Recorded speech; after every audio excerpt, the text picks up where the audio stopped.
अल्लाहुम्मा सल्लि अला सय्यिदिना मुहम्मदिन नबील उम्मी व अला आलिहि व सहबिहि व बारिक व सल्लिम अजमाइन।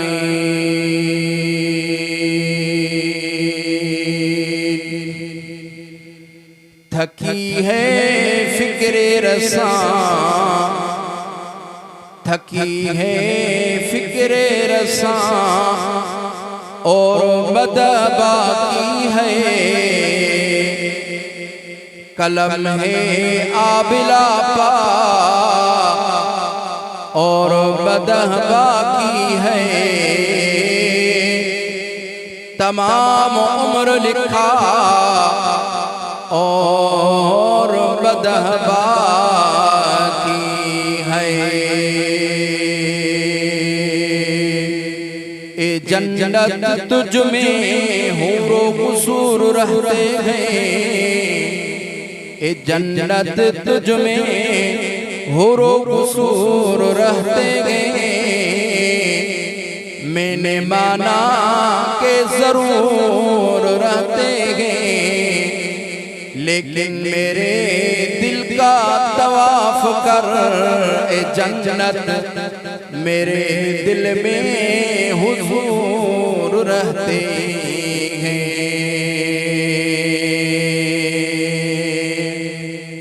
बाग़े जन्नत में मोहम्मद सल्लल्लाहु अलैहि वसल्लम, बाग़े जन्नत में मोहम्मद मुस्कुराते जाएंगे और फूल रहमत के गिरेंगे, हम उठाते जाएंगे। वो अर्श के चिराग गए, वो अर्श के चिराग गए, मैं उनके कदमों की धूल हूँ। ए जिंदगी गवाह मैं गुलामे रसूलों व अहसन मिन कलम तरकत आईनी, व अहसन मिन कलम तरकत आईनी, व अजमल मिन कलम तलिदिन निसाओ। खुलिक़त मुबर्रअन मिन कुल्ली ऐबिन कअन्नका क़द खुलिक़त कमा तशाओ। लना शम्सुन वलिल्लाफ़ाक़ि शम्सु, फ़इन्न शम्स ततलु बअदल फ़ज्र वश्शम्सी ततलु बअदल इशा।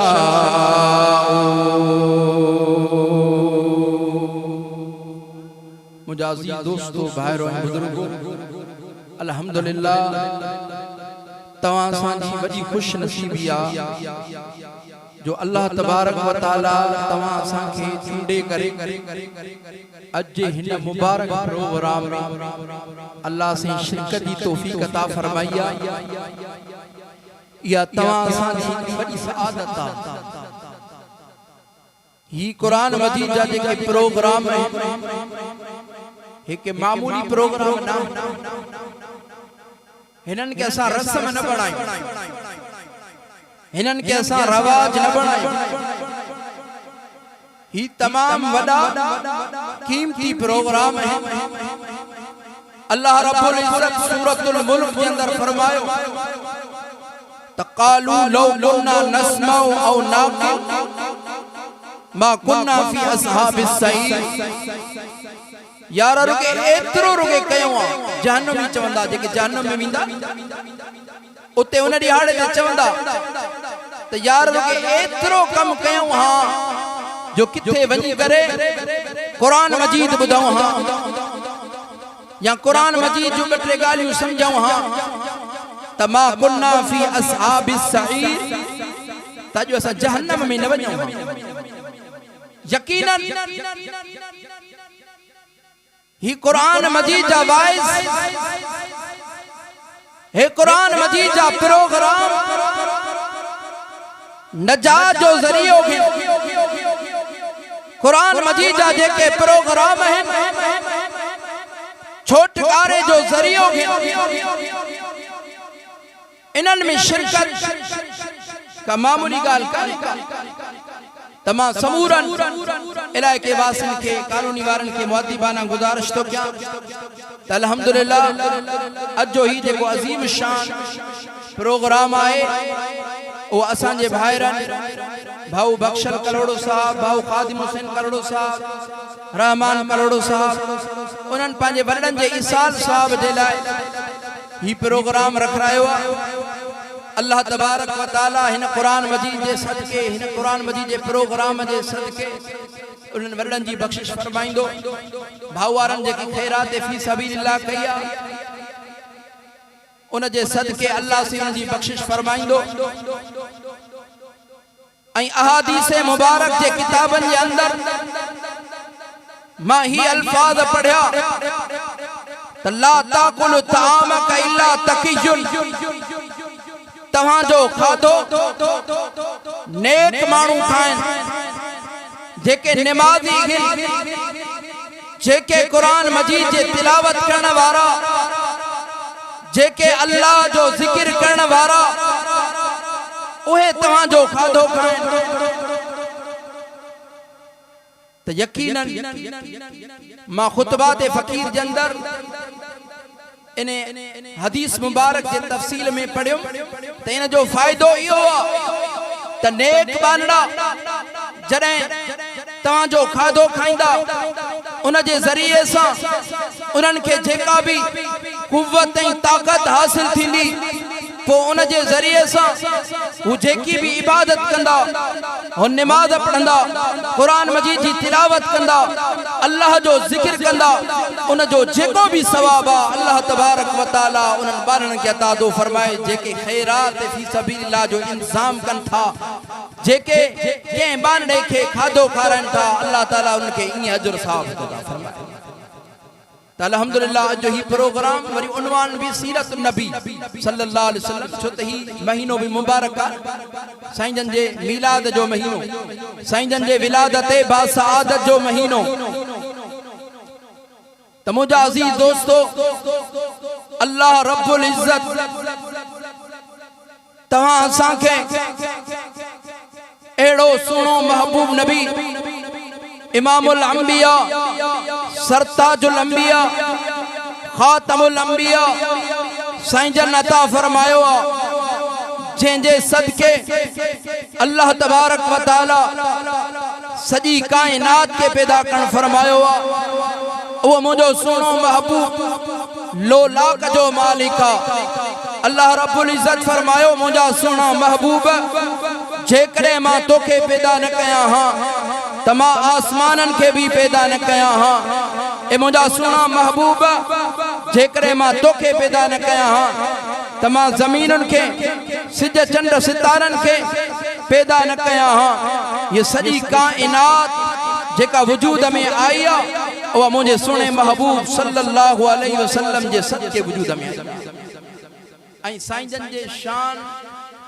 केर भी मुकम्मल नथो करे सके केर भी मुकम्मल बयान नथो करे सके खोड़ मुफस्सिर आया मुहक्किक आया बड़ा आलिम आया बड़ा दानश्वर आया बड़ा शेखुल हदीस आया के अल्लाह वारे सॼी जिंदगी साईं जन जी तारीफ़ पे लिखी जॾहिं उन जे जिंदगी जा आखिरी वे औकात आखिरी घड़ियों जड़े उन जो आयो तो आखिर में ही शेर चें थकी है फिक्रे रसा और मदह बाकी है कलम है आबिला पा और मदह बाकी है तमाम उम्र लिखा और मदह बाकी है साईं जन जो शान एॾो वॾो केर भी न तो घुटाए सके तो साईं ने फरमाया ओतीत जवामी अल कलिम साईं ने फरमायो फुज़िल तो अलल अंबिया बिसित्तिन अल्लाह तबारक व तआला मुखे छन शैन सा बिन नबियन ते फजीलत अता फरमाया अल्लाह रब्बुल इज्जत मुखे छ एड़ियों शयूं अता फरमायो जो अगन पैगंबरन मा अल्लाह तबारक व तआला वो के भी अता न फरमायो मुझे सुने महबूब सैयद फरमायो ऊती तो जवामी अल कलिम अल्लाह तबारक व तआला मुखे जामिअ कलमा ॾिना एड़ा कलमा अता फरमाया जो लफ्ज थोड़ा पर उन जी माना उन जी का भी हद काने का एडी उन जी वजाहत एडी वरी उन जी तशरीह वनुसिर तो बिर्रोब मुझे सुने महबूब सजन फरमायो अल्लाह तबारक व तआला मुखे रोब अता फरमायो रोब से अल्लाह से मुझे मदद फरमाई व उहिल्लत लियल गनाइम अल्लाह से मुझे लाए गनीमत हलाल कयूं मुझे सुने महबूब सजन फरमायो वजुइलत लियल अर्दु मस्जिदन व तहूरा अल्लाह तबारक व तआला पूरे रुए जमीन के मुझे लाए मस्जिद बनाए छड़ियो आई पाक बनाए छड़ियो जिते भी जेको भी नमाज पढ़े तो पढ़ी सके तो या खुसूसियत अल्लाह तबारक व तआला सिर्फ मुख्य अता फरमाइया व उरसिलतु इलन नासी काफा अल्लाह तबारक व तआला मुखे पूरे रुए जमीन जे तरफ क़यामत जे सुबह ताई नबी बनाए करे मोकलियो के नबी मोकले बनाए करे मोकले के सूबे जे लाए के इलाके जे लाए के मुल्क जे लाए के खिते जे लाए पर अल्लाह तबारक व तआला मुखे पूरे रुए जमीन जे लाए नबी बनाए करे मोकलियो ऐ छही खुसूसियत व खुतिमा बियन नबियून अल्लाह तबारक व तआला मुझे मता नबियन के खत्म करे छजो मुका बाद में को भी नबी न थो सके अल्लाह रब्बुल इज्जत तवा सा केड़ो सुनो महबूब नबी अता फरमायो पर जो तवा सा मुसलमान उन सुने महबूब नबी इमामुल अंबिया सरताजुल अंबिया खातमुल अंबिया साईं जन जे के भी गाल के मञण जे लाए तैयार ना आयो मुझा सुना महबूब नबी इमामुल अंबिया सरताजुल अंबिया खातमुल अंबिया साईं जन असा के नमाज जो हुकुम कन पर असा मुसलमान नमाज पढ़ जे लाए तैयार ना आयो मुझा सुना महबूब साईं जन असा के कुरान मजीद जे तिलावत जो हुकुम कन पर असा मुसलमान कुरान मजीद जे तिलावत करण जे लाए तैयार ना आयो मुझा सुना महबूब साईं जन असा के हुकुम कन पांजे मता दुरूद शरीफ पढ़ जो पर असा मुसलमान दुरूद शरीफ पढ़ जे लाए तैयार को नयो केड़ी आ तवा सा जी मोहब्बत मुझे सुने महबूब नबी इमामुल अंबिया सरताजुल अंबिया खातमुल अंबिया साईं जन फरमायो जेको भी बालो मुझे सुन्नत सा मोहब्बत करे मन अहब्बा सुन्नती फकद अहब्बानी मुझे सुने महबूब साईं जन फरमायो जेको भी बालो मुझे सुन्नत सा मोहब्बत तो करे फकद अहब्बानी तहकीक वो मुसा मोहब्बत तो करे मुझे सुने महबूब साईं जन फरमायो जे भी बाने जी मुसा मोहब्बत जे भी बाने जो मुसा प्यारा मुझे सुने महबूब साईं जन फरमायो वो बानो मुसा उन ॾियारे ते गॾु हूंदो छो त साहबा इकराम अर्ज़ कयो या रसूल अल्लाह सब जो सल्लल्लाहु अलैहि वसल्लम से ओ ॾियारो हूंदो तव्हां जन्नत जे आला मक़ाम में हूंदो असां जन्नत जे हेठियनि तबक़नि में हूंदासीं पोइ उन जन्नत में कहिड़ो मज़ो हूंदो उन जन्नत में कहिड़ो सुकून हूंदो साहबा इकराम अर्ज़ था कनि या रसूल अल्लाह हिन दुनिया जे अंदरि असांखे बुख लॻंदी आहे असांखे उञ लॻंदी आहे असांखे थकावट महसूस थींदी आहे असां तव्हांजे चेहरे मुबारक जो दीदार कंदा आहियूं असांजी बुख भी खत्म थी वेंदी आहे असांजी उञ भी खत्म थी वेंदी आहे असांजी थकावट भी खत्म थी वेंदी आहे पर उन जन्नत जे अंदरि कहिड़ो मज़ो हूंदो जंहिंमें असां तव्हां सां गॾु न हूंदासीं मुंहिंजे सुहिणे महबूब सजन फरमायो अल मरउ मा मन अहब माण्हू उन ॾियारे से उन सां गॾु हूंदो जंहिंसां उन जी मोहब्बत हूंदी मुंहिंजे सुहिणे महबूब नबी इमामुल अंबिया सरताजुल अंबिया खातमुल अंबिया सजन फरमायो तव्हां साहबा जी ऐं जेके भी क़यामत जे सुबह ताईं जिन भी बाननि जी मुसा मोहब्बत आहे जंहिं भी कलमो पढ़ियो आहे ला इलाहा इल्लल्लाह ला इलाहा इल्लल्लाह मुहम्मदुर रसूलुल्लाह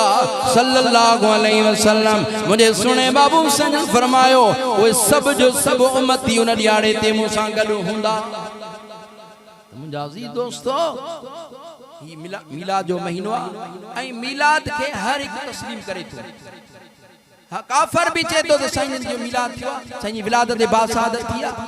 हिंदू भी चे तो हर एक चे तो इन जो केर भी इनकारी कोने को फकत जरूरत असा के हिन गाल जिया तो सुना महबूब साईं जन जे गाल में खुश थी पवन जे में मुझे सुने महबूब साईं जन जो अखियों ठरी पवन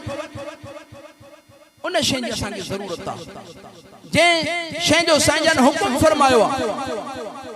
उन शइ ते असांखे अमल करण जी ज़रूरत आहे। उन शइ जी तरफ़ असां मुस्लमान जो ध्यानु कोन्हे, उन ॻाल्हि जी तरफ़ असां मुस्लमाननि जो को बि तवज्जो कोन्हे। मुस्लमाननि जो 5 वक़्त अल्लाह असांजो सॾु थिए थो, सुणे महबूब सल्लल्लाहु अलैहि वसल्लम जो नालो आज़ाद में, पोइ बि असां निमाज़ नथा पढ़ूं, केॾो वॾो नुक़सान आहे।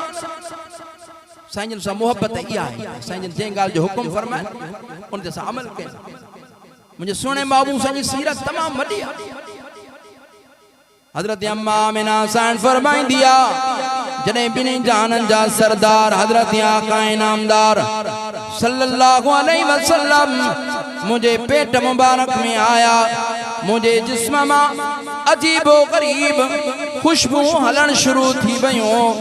साहबा इकराम पाड़े वारियूं औरतूं पुछा कंदियूं हुयूं त आमिना या खुशबू किरां दी थई।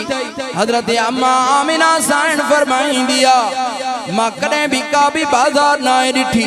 मां कॾहिं बि को बि अतुर न आहे लॻायो, मां कॾहिं बि का खुशबू न आहे लॻाई, पर जंहिं ॾियारे खां वठी करे मुंहिंजे पेट मुबारक जे अंदरि ॿिन्ही जाननि जा सरदार हज़रत आका इनामदार सल्लल्लाहु अलैहि वसल्लम आया आहिनि, उन ॾियारे खां वठी करे अहिड़ी अजीबो गरीब खुशबू अचण शुरू थी वई आहे जो जंहिं खुशबू सां दुनिया जी का बि खुशबू मुक़ाबिलो नथी करे सघे। हज़रत अम्मा आमिना साईं फरमाईंदी आहे, मक्कातुल मुकर्रमा जी जेकी ज़मीन हुई उहा पथरीली ज़मीन हुई, उहा रेतीली ज़मीन हुई। जेको बि इंसान उन ज़मीन तां गुज़र कंदो हो उन जा पेर फटजी पवंदा हुआ, उन जे पेरनि मां रत वहण शुरू थी वेंदी हुई। पर हज़रत अम्मा आमिना साईं फरमाईंदी आहे, जंहिं ॾियारे खां वठी करे मुंहिंजे पेट में ॿिन्ही जाननि जा सरदार हज़रत आका इनामदार सल्लल्लाहु अलैहि वसल्लम आया, उन ॾियारे खां वठी करे जॾहिं मुंहिंजो गुज़र इन मक्कातुल मुकर्रमा जे रेतीली ज़मीन ते थींदो हो त इहा रेतीली ज़मीन जेकी आहे उहा मुंहिंजे लाइ कप बणिजी वेंदी हुई, पाणी बणिजी वेंदी हुई। एड़ी हस्त अल्लाह तबारक व तआला तवा सा के ता फरमाई, केर वडा खुश नसीब है। हज़रत अम्मा आमिना साईं जी फरमाए, वो वक्त हो न जो न टुएरे लगल होया, न नलका होया, केश जो को भी इंतजाम न हुंदो होयो, खूह ते पानी भरण वेंदी ॾाढी तकलीफ़ महसूस थींदी हुई। पर जंहिं ॾियारे खां वठी करे मुझे पेट मुबारक जे अंदर ॿिन्ही जाननि जा सरदार हज़रत आका इनामदार सल्लल्लाहु अलैहि वसल्लम आया, उन ॾियारे खां वठी करे मां जॾहिं खूह ते वेंदी हुयसि त उहो पाणी किनारनि ते बीह करे मुंहिंजो इस्तक़बाल कंदो हो। तव्हां असांजी कहिड़ी वॾी ख़ुशि नसीबी आहे त अहिड़ो सुहिणो महबूब अल्लाह तबारक व तआला तव्हां असांखे अता फरमायो आहे। उन मुझे सुने महबूब नबी इमामुल अंबिया सरताजुल अंबिया खातमुल अंबिया सैयदन जे मीलाद जो मकसद अल्लाह तबारक व तआला कुरान मजीद के अंदर जिक्र करण फरमायो। अल्लाह रब्बुल इज्जत फरमायो, लक़द मन्नल्लाहु अलल मुमिनीना इज़ बाअस फ़ीहिम रसूला यतलू अलैहिम आयातिही वयुज़क्कीहिम वयुअल्लिमुहुमुल किताब वल हिकमा व इन कानू मिन क़ब्लु लफ़ी ज़लालिम मुबीन।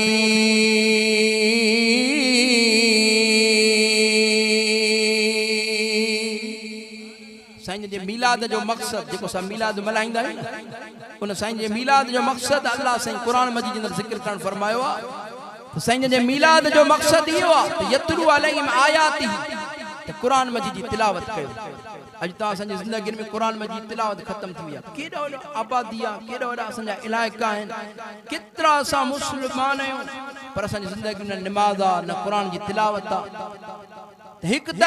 कुरान मजीद जी तिलावत, साईं जे मीलाद जो हिकिड़ो मकसद इहो आहे। ऐं ॿियो वयुज़क्कीहिम, तज़कियो, पंहिंजो पाण खे पाक करण, गुनाहनि खां पंहिंजो पाण खे बचाइण। छो त कद अफ़ला मन ज़क्काहा, कामयाब माण्हू उहो आहे जेको पंहिंजो पाण खे पंहिंजे नफ्स खे पाक रखे।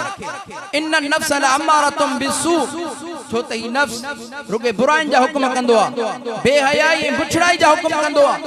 त कामयाब इंसान उहो आहे जो पांजो पान के गुनाहन का बचाए त असांजी जिंदगी जो मकसद इहो आहे वई ज़कीहिम तज़कियो अल्लाह वारन वट तबलीग वारन वट बुजुर्गन वट मस्जिद जा जेके पेश इमाम उन्हनि वट अची करे पंहिंजो तज़कियो कयूं पंहिंजो पान खे गुनाहन खां बचायूं इन प्रोग्राम जो मकसद इहो आहे त असांजे ज़िंदगियुनि में दीन अचे असांजे ज़िंदगियुनि में इस्लाम अचे असांजे ज़िंदगियुनि में ईमान अचे ऐं ईमान जे हिफ़ाज़त जूं जायूं इहे ई अथव मस्जिदूं मदरसा दावतो तबलीग अल्लाह वारा बुजुर्ग उन जी सोबत इहे ई जॻहियूं आहिनि ईमान जी हिफ़ाज़त तंहिं करे सभु साथियुनि जो इरादो आहे न इंशाअल्लाह कोशिश कंदासीं न त 5 वक्त नमाज भी पढ़ंदासीं ऐं सुहिणे महबूब सल्लल्लाहु अलैहि वसल्लम जे सीरत मुबारक खे अपनाईंदासीं ज़रूरत इन ॻाल्हि जी आहे असां तमामु बयान ॿुधंदा आहियूं बार बार साईं जन जी सीरत ते साईं जन जो शान मुबारक ॿुधंदा रहंदा आहियूं असां आख़िर में कुझु ॻाल्हियूं साईं जी सीरत जे मुतालिक़ जेके क़ुर मजीद जे अंदरि अल्लाह साईं जन जी वाखाणा बयान करणु फरमाई आहे वो गालियों करे दुआ दा गुरम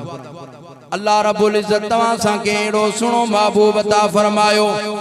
जेंजे हर गाल जेंजे हर अदा जेंजे हर सदा जो जिक्र अल्लाह रब्बुल इज्जत कुरान मजीद के अंदर कण फरमायो जेंजे चेहरे मुबारक जो जिक्र अल्लाह रब्बुल इज्जत कुरान मजीद के अंदर कण फरमायो अल्लाह रब्बुल इज्जत फरमायो वद्दुहा वल्लैलि इज़ा सजा मा वद्दअका रब्बुका वमा कला ओ मुझो सुनो महबूब जेंजे सीने मुबारक जो जिक्र भी कुरान मजीद के अंदर अल्लाह रब्बुल इज्जत फरमायो अलम नशरह लका सदरक ओ मुझो सुनो महबूब जेंजे हथन मुबारक जो जिक्र भी कुरान मजीद के अंदर अल्लाह रब्बुल इज्जत फरमायो अमा रमैता इज़ रमैता वलाकिन अल्लाह रमा ओ मुझो सुनो महबूब जेंजे मेराज मुबारक जो जिक्र भी अल्लाह रब्बुल इज्जत कुरान मजीद के अंदर कण फरमायो अल्लाह रब्बुल इज्जत फरमायो सुब्हानल्लज़ी अस्रा बिअब्दिही लैलम मिनल मस्जिदिल हराम इलल मस्जिदिल अक़सा अल्लज़ी बारकना हौलहु लिनुरियहु मिन आयातिना इन्नहु हुवस समीउल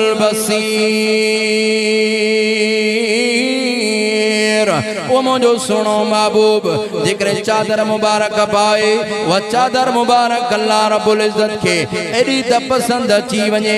एडी त वणी वने जो उन चादर मुबारक जो जिक्र भी अल्लाह रब्बुल इज्जत कुरान मजीद के अंदर कण फरमायो अल्लाह रब्बुल इज्जत फरमायो या अय्युहल मुज़म्मिल